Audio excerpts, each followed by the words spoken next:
सभी लोग अपने दोनों हाथ जोड़ेंगी, दोनों नेत्रों को बंद करेंगी, रीढ़ की हड्डी को थोड़ा सा सीधा करेंगे और परम पिता परमात्मा का स्मरण।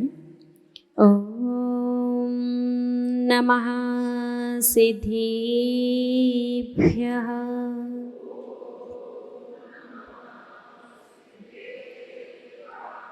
ओम नमः सिद्धिभ्यः।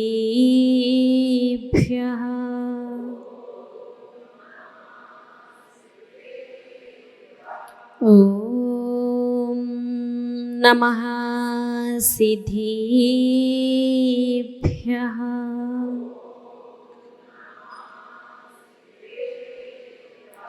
ड़मोजिणाडं ड़मोजिणाडं ड़मोजिणाडं मादीजिनं त्वमेव शरणं त्वमेव शरणं त्वमेव शरणं वीरप्रभुम् त्वमेव शरणं त्वमेव शरणं त्वमेव शरणं वीरप्रभुम्। जय बोलिए त्रकालवर्ती त्रैलोक्य पूज्येश्वराध्य पंच परमेष्टि भगवानी की। आदि ब्रह्मा आदिम तीर्थंकर वृषभ देवी श्री आदिनाथ भगवानी की। अष्टम तीर्थंकर श्री चंदा प्रभु भगवानी की। श्री अरिष्ट नेमिनाथ भगवानी की। विश्व वंदनीय भगवान महावीर स्वामी की। परम गुरु परम पिता परमात्मा 1008 श्री सीमंदर स्वामी भगवानी की। 20वीं सदी के प्रथमाचार्य चारित्र चक्रवर्ती आचार्य भगवंत श्री शांति सागर जी मुनि महाराज की। अभिष्ण ज्ञान उपयोगी पूज्य आचार्य गुरुदेव श्री वसुनंदी जी मुनि महाराज की। रत्नत्रधारी तपोधन श्रेष्ठ मम शिक्षा गुरु परम श्रद्धेय गणनीय हरिका श्री सौम्यनंदिनी माता जी की। अहिंसा प्रधान श्रीमद जैन धर्म की। 16 कारण पर्व की। परम पूज्य 105 आरिका सुयोग्य नंदिनी माता जी की। आरिका संघ की। आप मनुष्य हैं, पंचेंद्रिय मन सहित यदि पर्व के दिन आते हैं, वैसे तो आपको साल के 365 दिनों में ही धर्म साधना संयम नियम संकल्पों को स्वीकार करना चाहिए, लेकिन 365 दिन नहीं कर सकते तो कम से कम जब पर्व के दिन आते हैं तो पर्व के दिनों में तो कुछ संकल्पों को कुछ नियमों को ग्रहण करना चाहिए। तो आइए आपको हम बताते हैं कि पर्वराज पर्युषण पर्व में मुख्यतः से किन नियमों का पालन श्रावकों को करना चाहिए और क्यों, ध्यान से सुनिएगा। पर्वराज पर्युषण पर्व में श्रावकों के द्वारा, वो भी कौन से वाले श्रावक, अपने शब्दों में समझते हैं। पहले वो श्रावक जो अभी करवट बदलना और पीठ के बल खिसकना सीखे हैं। दूसरे वो श्रावक जो घुटने घुटने चलना और कुछ पकड़ करके उठना और 1-2 कदम चलना, लड़खड़ाते चलना सीखे हैं। तीसरे वो श्रावक जो पैरों पर खड़े होकर के दौड़ना सीख गए। आप कौन सी कैटेगरी में आ रहे हैं? पहली दौड़ना सीख गए। अच्छा, वो जो पहले बताई थी उस वाली कैटेगरी में। देखो आते तो हैं, पता है कौन सी कैटेगरी में हो, लेकिन बता क्यों रहे हो ये भी पता है। तो चलिएगा, आते वैसे आप दौड़ने वाली कैटेगरी में हैं, लेकिन इस वर्ष से आप थोड़ा सा परिवर्तन का प्रारंभ कर रहे हैं, तो वो परिवर्तन सही से और प्रारंभ से शुरू करते हैं। तो प्रथम श्रेणी वाले श्रावकों के लिए नियम। पहला नियम, पर्वराज पर्युषण पर्व में सुबह और शाम को दोनों समय मंदिर आना है। सुबह और शाम दोनों टाइम मंदिर आप आ रहे हो तो कम से कम सुबह प्रयास करना है कि पैदल ही मंदिर आओ, वाहन घर दूर है तो आपका निर्णय है। यदि पास में है और संभव है तो कम से कम प्रातःकाल पैदल मंदिर आना है, और चाहे आप वाहन से आओ या पैदल आओ, लेकिन आपको सुबह और शाम को जिन मंदिर आते समय चप्पल नहीं पहननी है। चप्पल का त्याग 10 दिन के लिए जिन मंदिर, ठीक है। चप्पल क्यों नहीं पहननी है? क्योंकि चप्पल पहन करके मंदिर आओगे तो आप ऊपर और सामने देख करके चलोगे। सामने देख करके निश्चिंत होकर के चल रहे हैं। गंदगी पर पैर रखा वो तो अलग बात है, लेकिन साथ ही साथ में बरसात का समय है, सूक्ष्म जीवों की उत्पत्ति बहुत ज़्यादा होती है, तो बहुत सारे जीवों का मरण भी हो जाता है। तो आपकी वजह से किन जीवों को कष्ट पहुँच रहा है, फिर 4 क्या 400 घंटे की भी भगवान की आराधना और पूजन करोगे तो वो आपके कर्म निर्जरा में सहयोगी नहीं हो सकती। इस बार जो पर्युषण पर्व आप मनाने वाले हैं उसके पीछे एक ही उद्देश्य है, हे भगवान जिनेंद्र देव, बस आपकी कृपा बनी रहे और मेरे अशुभ कर्मों की निर्जरा हो।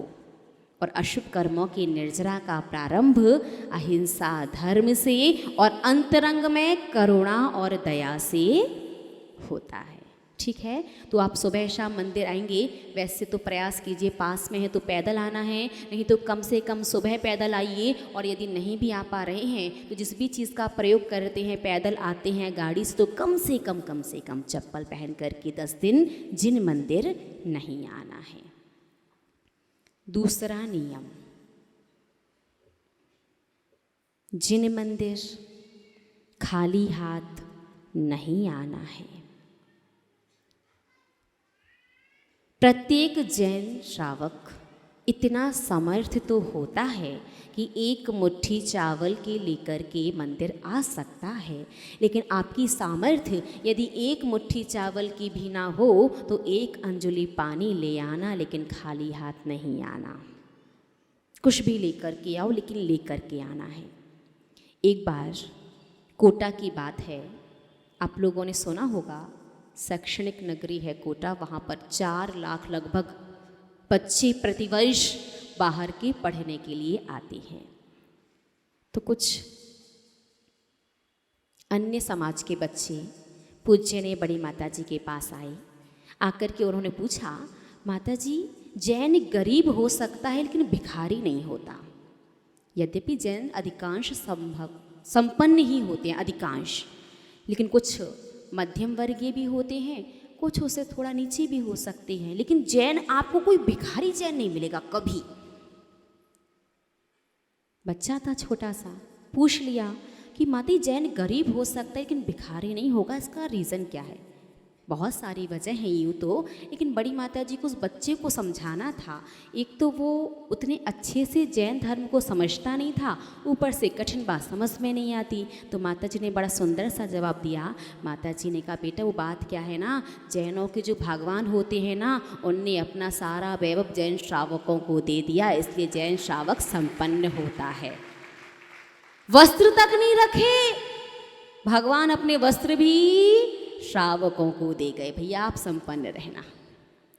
तो वो समझ गया। तो सभी की घर पर संपन्नता है कि 1 मुट्ठी द्रव्य लेकर के आ सकते हैं, फिर भी लगे नहीं हैं तो 1 अंजुली पानी लेकर के आना, लेकिन खाली हाथ नहीं आना। हमें कभी एक बात समझ में नहीं आई, जब भी पर्व लगते हैं, व्रत प्रारंभ होते हैं, कोई त्यौहार आता है, कोई उत्सव महोत्सव आता है, तो सबसे पहले श्रावक दौड़ा छूटा भोजन के त्याग की ओर भागता है। ये छोड़ दो, ये छोड़ दो, ये छोड़ दो, फिर दिन भर गुस्सा और संक्लिष्टता करता है। 10 दिन में जो नए बर्तन निकालते वो चपटे हो जाते, खटपट खटपट हो के सब छोड़ दिया, ये नहीं खाना, ये नहीं खाना, ये नहीं करना, वो नहीं करना, फिर वो दिन भर संक्लिष्टता चलती है। हमारे आचार्य भगवंत शास्त्रों में लिखते हैं, रे भोले प्राणी, आधा घंटे बैठ करके शांति से शुद्ध सात्विक सब कुछ खा ले, कम से कम 23.5 घंटे तो तेरे दिमाग में भोजन नहीं चलेगा। संसारी प्राणी सबसे पहले हरी वस्तुओं का त्याग करता है। व्रतों में हरी नहीं खाएंगे, बस हम तो केला और टमाटर लेते हैं। हाँ, केला और टमाटर तो पीले और लाल में आते हैं। हरी नहीं खाएंगे। क्यों? हरी ने क्या बिगाड़ा है? देखिए, व्रतों में हरि का त्याग करना ये आचार्य भगवंतों का मत नहीं है, पंडित विद्वानों का मत है। क्यों? क्योंकि हमारे आचार्य भगवंत तो शास्त्रों में ये लिखते हैं कि यदि आप हरी वस्तु लेते हैं यानी फलाहार से व्रत करते हैं तो मध्यम विधि, और दाल रोटी सब्जी भोजन करके व्रत करते हैं तो जघन्य व्रत विधि का व्रत कहलाएगा। क्यों? क्योंकि फल में क्या करना है? बाजार से लाओ, धो, सुधारो, खाओ पियो, मुंह पोंछो, प्लेट धो, फ्री। और भोजन पकाने के लिए महीनों पहले से सामग्री लाओ, शोधन करो, धो, सुखाओ, पुनः शोधन करो, पीसो, लगाओ, पकाओ, खाओ, फिर समेटो, पोंछो, माजो, तब फ्री। कितना आरंभ होता है? आरंभ सारंभ किसमें ज्यादा? व्रत का मतलब आरंभ सारंभ का त्याग है, ना कि हरि छोड़ दिया। और हरि छोड़ दी और क्या करते हैं फिर? देखो, हाँ हरि आई वही। हम बुंदेलखंड की एक बात बताते हैं, हम स्थान का नाम नहीं लेंगे, बस आप समझ जाइएगा। बड़ी माता जी का पूजनीय आरिका संघ का 2016 का चातुर्मास हो रहा था आपके बुंदेलखंड में। चातुर्मास जहाँ हो रहा था, पर्युषण पर्व चल रहे थे। पड़गहन हुआ, चौके में पहुंचे। चौके में पहुंच करके थाली दिखाई और एक श्राविका कहती है, माता जी नींबू की कड़ी बिना हरी की। क्या कहा? नींबू की कड़ी बिना हरी की, और माता जी ये फल्ली की सब्जी बिना हरी की। अब हम सोच रहे हैं नींबू की कड़ी बिना हरी की, फली की सब्जी बिना हरी की। अब उस समय उठवा तो दिया था, बाद में वो छोड़ने के लिए संतशाला तक आए। आने के बाद हमने पूज्य ने बड़ी माता जी से कहा, बड़ी माता जी का हार कैसे हुए? मैंने कहा माता जी आज तो चौके में बिना हरी की नींबू की कड़ी थी। तो माता जी ने पूछा श्रावकों से भैया कैसे तैयार की बिना हरी की नींबू की कड़ी? उन्हें कहा माता जी बात कुछ इस प्रकार से है, व्रत प्रारंभ होने के 15 दिन पहले हमने एक नया कपड़ा लिया था, उसे नींबू के रस में पूरा गीला कर दिया था, धूप में सुखा के रख लिया था। अब जब व्रत आते हैं उस कपड़े को पानी में धो धो के कड़ी बनाते हैं। तो भैया इससे अच्छे तुम सीधे सीधे खा लेते। तुमने नया कपड़ा लेकर के आगे 5 रुपए का नींबू 50 का कर दिया, ऊपर से सुखाया, कोई छोटे मोटे मच्छर बैठ गए हों, वो निकल लिए हों, तुम धो धो के। तो जीतना है तो रसना इंद्रिय को अच्छे से ही जीतो, विकल्प क्यों ढूंढ रहे हो? फली की सब्जी खानी है, हरियाई भी नहीं खाने तो सुखा के धर लो। उन्हें वो बहुत सारी, अरे यहां तक भिंडी तक सुखा के रखी थी, भिंडी की सब्जी बिना हरी के। पहले तो इतना आरंभ सारंभ क्यों? सुखाने में छोटे छोटे सूक्ष्म जीव बैठ गए, छोड़ना है पूरा छोड़ दो ना। सबसे पहले हम आपसे यही कहना चाहते हैं, व्रतों में हरी खाने में कोई दोष नहीं है, बल्कि हरी में पानी वगैरह की मात्रा होती है तो रात्रि में आकुलता नहीं बनती कि कितने बज गए। 2011 की बात है, अलीगढ़ की, नाम सुना? अलीगढ़ में चातुर्मास था आरिका संघ का। बड़ी माता जी ने प्रवचन किया, अनंत चतुर्दशी के बारे में बताया। एक छोटा सा बच्चा बड़ा प्रभावित हो गया, उसने जिद करके अनंत चतुर्दशी का उपवास कर लिया, पानी भी नहीं पिया, क्योंकि सही उपवास का मतलब पानी भी नहीं पीना। पानी यदि आपने पी लिया तो अन्न उपवास या जल उपवास, और यदि आपने पानी के साथ सिंपल पानी की जगह मीठा पानी, नारियल पानी या किशमिश या केला या कुछ भी ले लिया, मीठा पानी भी कर लिया, तो वो एकाशन कहलाएगा, मध्यम विधि फलाहार में जाएगा, उसे उपवास मत कह देना। बच्चे ने दिन तो निकाल लिया, पूरा दिन मंदिर में यहाँ वहाँ भाग दौड़ के भगवान का अभिषेक वगैरह होकर के निकल गया। रात्रि के 12 बजे बच्चे की नींद खुल गई। मम्मी के पास गया, पूछा मम्मी कब मिलेगा? मम्मी ने कहा सुबह। 1 बजा, 2 बजा, 3 बजे। 3 बजे बच्चा फिर पहुंचा अपनी माँ के पास। जाकर के बच्चा बोला, मम्मी मम्मी आपके कितने बच्चे हैं? माँ ने कहा भैया उपवास में गर्मी का असर हो गया है, ऐसा लग रहा है। मम्मी ने प्यार से सहलाया और कहा बेटा 3। मम्मी पानी दे दो, नहीं तो सुबह तक 2 ही बचेंगे। बड़ी मुश्किल से उसे समझाया, सहलाया, प्यार से सुलाया, तब जाकर के उसके 6 बजे। होता यही है, आपने इतना मुश्किल कर दिया। विचार करो, जब अनाज पकता है तो पूरे पेड़ सहित उखाड़ लिया जाता है, और फल पकता है तो पूरे वृक्ष में से बस एक फल टूट करके गिरता है और आपके सामने आ जाता है। हरी सब्जियां, फल वगैरह जो होते हैं उनमें कोई दोष नहीं है। बस पंडित विद्वानों ने इसलिए कह दिया कि ना कुछ से तो कुछ भला, आप आरंभ सारंभ करोगे, परिवारी जनों के लिए भोजन तो बनाओगे ही, उसमें शुद्ध अपना भी बना लेना। इसलिए कम से कम हरी वस्तुओं का, हरी चीज़ों का त्याग कर दो। लेकिन व्रतों में हरी का त्याग करना बिल्कुल भी आवश्यक नहीं है, और किसी भी व्रत की विधि में ये नहीं लिखा कि हरी का त्याग करके भरपेट अनाज खाओ, दाल बाटी चूरमा और बाफले और शाम को पानी पानी पियो। कहते व्रत कर रहे हैं, व्रत की जघन्य विधि एक ही है, और वो है एकाशन। शाम को पानी भी पी लिया तो व्रत नहीं, व्रत का। तो क्या करना चाहिए व्रतों के दिन? व्रतों में शुद्ध सात्विक भोजन करना चाहिए। जिस प्रथम कैटेगरी के आप श्रावक हैं, आप लोगों के लिए देखिए, 10 लक्षण पर्व के व्रत जिन्हें करने हैं उन्हें तीनों शाखाओं के करना चाहिए। यदि तीनों शाखाओं के नहीं करते तो वो आपका 10 लक्षण व्रत है ही नहीं। भले ही उपवास से करो, वो 10 लक्षण का संयम कहलाएगा। यदि सिर्फ भादों के महीने के करते हो, और संयम भी 10 साल किया जाता है, 1 साल का नहीं होता, तो फिर क्या करो? 1 वर्ष का 10 लक्षण का संयम कर लो। व्रत का संयम करेंगे तो कितने वर्ष करना होगा? 10 वर्ष। तो आप तो व्रत का संयम ही 10 लक्षण का संयम कर लो। उसकी जानना है क्या? उसकी 3 विधि हैं।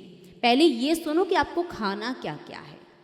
लोग कहते माता जी बताओ त्याग क्या करना है। हमने कहा क्यों बताओ? निषेध में आकर्षण, ये भी छोड़ दिया, ये भी छोड़ दिया। मान कषाय आएगी वो अलग, और विकल्प आएंगी वो अलग कि ये छूट गया। ये श्रावक से छोड़ा नहीं जाता। एक बार बुंदेलखंड के लाला जी कुआं में गिर गए। लाला जी समझ, दामाद।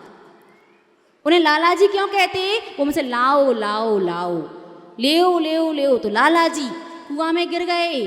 उनके ससुराल वालों ने कहा लाला जी हाथ देओ। उन्हें हाथ नहीं दो, तो उनसे कही लाला जी हमाओ हाथ लेओ। उन्हें झट से पकड़ लो और ऊपर आ गए। बात समझ में आई? तो वही संस्कार बन गए श्रावक के। उससे कहा छोड़ो, नहीं छोड़ा जाता। हम कह रहे भैया ये ग्रहण करो, इसके अलावा सब कुछ छूट गया आपका। तो व्रतों में लेना क्या है पहले वो सुनिए। 3 अनाज। अनाज कितने? 3। कोई भी, चाहे दाल लीजिए, बेसन लीजिए, चावल है, रोटी है, मक्का, स्वीट कॉर्न जो भुट्टे हैं, वो अनाज और हरी दोनों में आते हैं, ध्यान रखना। 3 अनाज, 5 हरी, 4 रस। कौन कौन से रस? वो 6 रस वाले रस। नहीं तो पता चला एक बार एक श्राविका की छुल्लिका दीक्षा हुई। उनसे साधु ने कहा दीक्षा के बाद जीवन पर्यंत के लिए 1 रस का त्याग कर दो। वो कहती है मैं अनार के रस को त्याग। तो रस का मतलब कौन से? जो 6 रस होते हैं। कौन से? मीठा, घी, दूध, दही, तेल और नमक। तो आपको व्रतों में कितने रस लेने हैं? 4। 2 रस का त्याग। कोई भी 2 रस त्याग कर सकते हैं। आप घी लो तो तेल मत लेना, और तेल लो तो घी। वैसे तेल और दही कर दो, अच्छा है ना। ज़्यादा घी नहीं लेना। 2 बूंद घी चावल में डालना, 2 बूंद में दाल बघारना और 2 बूंद रोटी पर। वैसे भी होशियार है इस बात में तो आप। तो क्या करना है? 3 अनाज, 5 हरी, 4 रस, मीठा, नमक, घी और दूध, और 2 मेवा, नहीं ड्राई फ्रूट, कोई भी 2 मेवा। जिसे उत्कृष्ट विधि का संयम करना हो वो 1 टाइम भोजन और शाम को सिर्फ पानी, नॉर्मल पानी। जिन्हें मध्यम विधि का संयम करना हो वो सुबह भोजन और शाम को फलहारी, बढ़िया कच्चे केले के, है ना, बहुत सारे ऑप्शन होते। तो शाम को फलहारी और दोपहर में एक बार पानी भी ले सकते हैं। एक बार भोजन, एक बार फलाहार और एक बार सिंपल पानी, मध्यम विधि का संयम। और जिन्हें जघन्य विधि का संयम करना हो उन्हें 2 बार भोजन, 1 बार फलाहार और 2 बार पानी। ना कछु से तो कछु सब ही होगा। हाँ, अरे सुने तो, अरे आपको लग रहा सब हो गया, हम कह रहे हैं यदि ऐसा बने तो घर घर में चौका लगेगा। आपको लग रहा है सब हो गया, सब नहीं हुआ, आपका सब छूट गया। दिन में कितनी बार खाते, चलते फिरते, पता नहीं मुंह में पानी पीते जाते, गिलास लगाया चलते जाते, कितनी बार हो जाता है। नियम में इसका देखो, संयम का मतलब ये नहीं कि इतनी बार पीना ही पीना या खाना ही खाना है। संयम का तात्पर्य अधिक से अधिक आप इतनी बार ले सकते, लेना चाहो तो लो, नहीं तो बिल्कुल मत लो। पकड़ के कोई मुंह में नहीं देगा। बात समझ में आई? ये सही विधि है। भैया लोग बड़े प्रसन्न हैं। कम से कम जीवन में 1 वर्ष तो 10 लक्षण का संयम कर ही लेंगे। लेकिन इसमें ध्यान से सुनो, चाय का त्याग रहता है। चाय का त्याग है, सिर दर्द होगा, क्या करेंगे? उसका भी विकल्प दिया है। गुरुकुल कांगड़े नाम नोट कर लेना। इसका एक आयुर्वेदिक काढ़ा जैसा आता है, वो चाय जैसा स्वाद और चाय वाला काम है ना। कितने में सारे अल्टीमेटम ढूंढ के रखे हैं। अरे भैया, मैं आपसे धर्म करवाना है तो आपके विकल्प और सब कुछ ढूंढ के रखना पड़ेगा ना। व्रत संयम वही सही होता है जिसमें चाय नहीं पी जाती। चाय बहुत अशुद्ध बनती है। अब दूध पीजिएगा आराम से, सिंपल दूध नहीं पी सकते, उसमें लौंग है, इलायची है, दालचीनी है, हल्दी है, वो डाल लीजिए, उससे भी नहीं चल रहा तो खड़ा काढ़े का सामान आता है गुरुकुल कांगड़े के नाम से, आयुर्वेदिक है, शुद्ध है, घर पर लाइए, पीसिए, पाउडर बनाइए और बना करके, ठीक है। तो उत्कृष्ट संयम 1 बार भोजन और शाम को सिंपल पानी, और जघन्य संयम 2 बार भोजन, 1 बार फलाहार और 2 बार पानी। और अंधेरा होने के बाद चारों प्रकार के आहार जल का त्याग। ये तो हुआ जघन्य संयम। अब संयम का भी संयम करना हो किसी को तो हम तो यही कहेंगे, भैया कम से कम 10 दिन के लिए व्रतों में रात्रि पानी का त्याग कर दीजिए। लेकिन संयम का संयम किसी को करना है, बिना औषधि के नहीं चल सकता, जिससे परेशानी बहुत हो जाती है। और रात्रि में 11 बजे तक कार्यक्रम भी तो करना है और सुबह 6 बजे से आना है। तो भैया अपनी अपनी देख लेना, जितने कम से कम चल सके। सिर्फ पानी से चल सकता है तो सिर्फ पानी रखिएगा, दूध आवश्यक है तो सिर्फ दूध रख लीजिएगा। कम से कम व्रतों में 10 दिन रात्रि में कोई खाने वाली चीज़ तो नहीं रखिएगा, ठीक है। ये तो हुई आपके त्याग और ग्रहण करने वाली बात। अब प्रातःकाल आपको समय से आना है। जैसे आज 8 के 8:20 हुए थे, कल से ये व्यवस्था नहीं चलेगी। 7:10 तक अपना अभिषेक होगा, अर्थात 7:10 तक जो भी श्रावक यहाँ उपस्थित होंगे सभी को अभिषेक करने का अवसर मिलेगा। उसके बाद शांति धारा, शांति धारा के बाद कोई अभिषेक नहीं, और शांति धारा के तुरंत बाद अपनी पूजन और विधि का विधान क्लास प्रारंभ हो जाएगी। तो इतने से आपके नियम हैं। और जो बच्चे बाहर रहते हैं पढ़ाई के लिए या जॉब के लिए, किसी भी वजह से जो प्रतिदिन मंदिर नहीं जा सकते, मंदिर पास में नहीं है, उन्हें क्या करना है? उन्हें आज ही बाज़ार जाना है, बाज़ार से सामग्री लेकर के आनी है और प्रतिदिन 1 मुट्ठी सामग्री एक डिब्बे में इकट्ठी करते जाना है। चढ़ाना नहीं है, क्योंकि वहाँ पर मंदिर आप नहीं जा पा रहे, मंदिर नहीं है, जिनवाणी नहीं है, तो चढ़ाना नहीं है।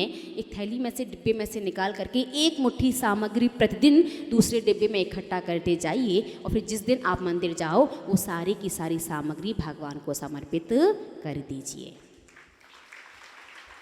जो बाहर हैं, मंदिर नहीं जा सकते, जॉब वाले या पढ़ने वाले बच्चे, उन्हें 1 मुट्ठी सामग्री निकाल करके रखनी है दूसरे डिब्बे में। दूसरा नियम उनका रहेगा कि जिस दिन जिस धर्म का दिन है उस धर्म की 9 बार जाप लगानी है। 9 बार कैसे? यदि क्षमा धर्म है तो ओम उत्तम क्षमा धर्मंगाय नमः, ओम उत्तम क्षमा धर्मंगाय नमः।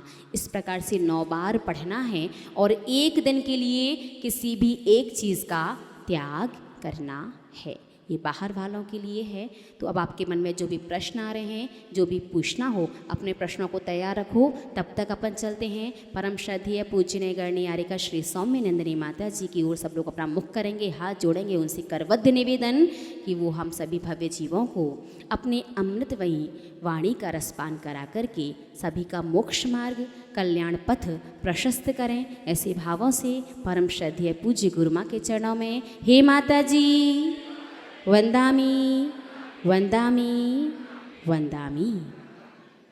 चलिए, तो आज जैसा कि आप सभी लोगों को विदित है कि आचार्य भगवंत शांति सागर जी महाराज का 66वां समाधि दिवस है। तो उनके श्री चरणों में मंगलाचरण करते हुए नमस्कार करें और सुनिएगा।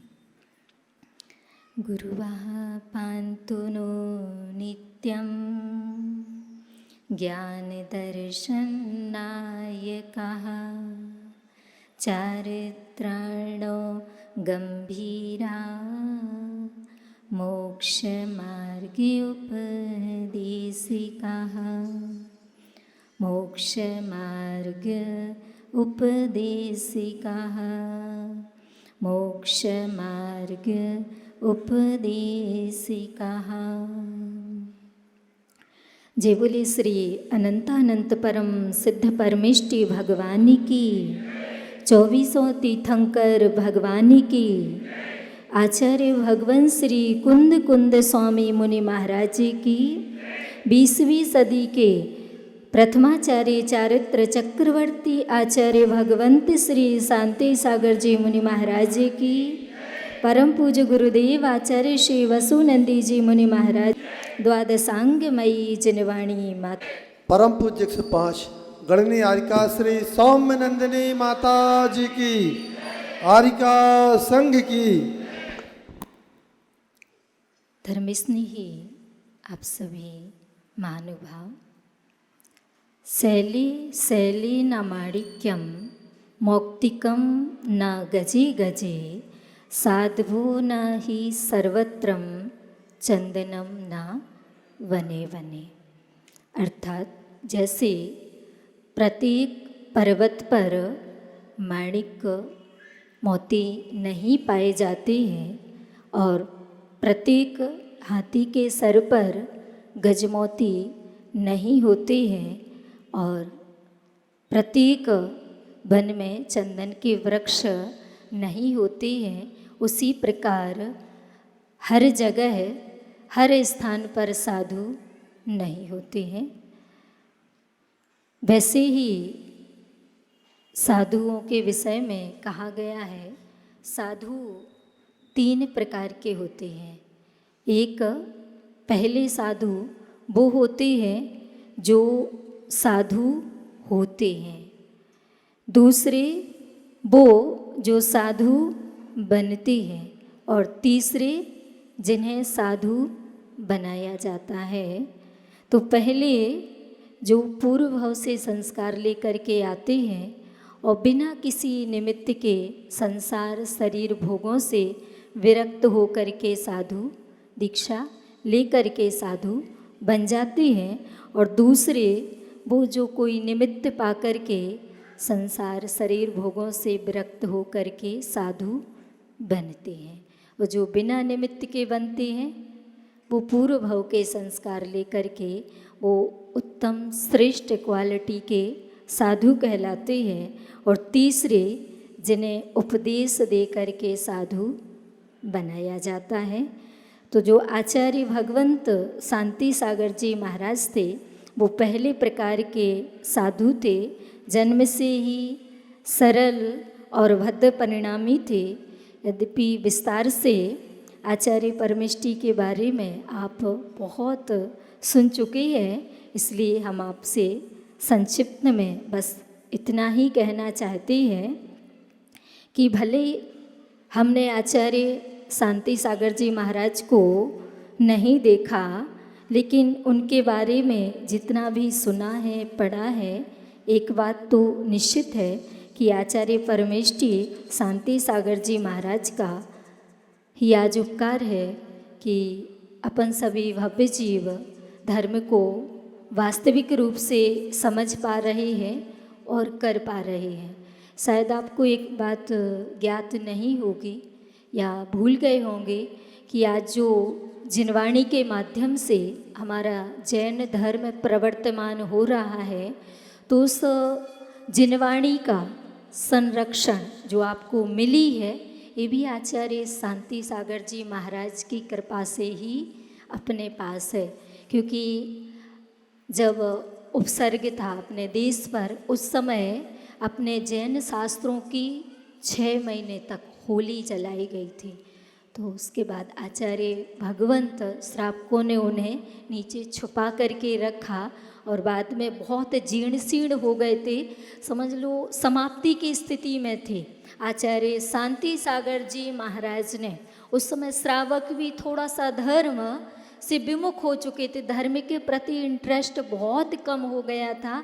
तो आचार्य श्री शांति सागर जी महाराज ने लोगों से कह करके उस जिनवाणी को जो ताड़पत्र में थी उसको ताम्र पत्र में, तांबे के पत्र पर करवा करके उसे चिरस्थायी जैसा बना दिया। उसी के माध्यम से आज अपने पास जिनवाणी आई हुई है। और जो आप सभी जानते हैं कि आज वर्तमान में जो भी साधु आपको दिखाई दे रहे हैं वो भी आचार्य, चाहे कितने भी बड़े आचार्य हों, मुनिराज हों, उपाध्याय हों, आरिका माता जी हों, और श्रावक भी यदि सच्चे श्रावक बने हुए हैं और अपने धर्म का निर्दोष पालन कर रहे हैं, तो ये भी आचार्य शांति सागर जी महाराज की ही कृपा दृष्टि, उनकी देन है, जिन्होंने धर्म को एक अपेक्षा से पुनः जीवित किया। क्योंकि बिना साधु के और श्रावक के धर्म संसार में नहीं हो सकता है। और तो ये हमारी जैन समाज पर तो बहुत ही बड़ा उपकार किया है। और उन्होंने विभिन्न स्थानों पर होने वाली बलि परंपराओं को बंद करवाया, आहार का त्याग किया, शासन से जैसे भी बना वैसे उसे बंद करवाया। तो ये उनका प्राणी मात्र पर उपकार है। और महानुभाव यदि उनके उपकारों की सूची बनाने बैठेंगे तो समय और स्याही दोनों कम पड़ जाएंगे। आप बस इतना समझ लीजिए कि अनंत उपकारी है आचार्य भगवंत शांति सागर जी महाराज।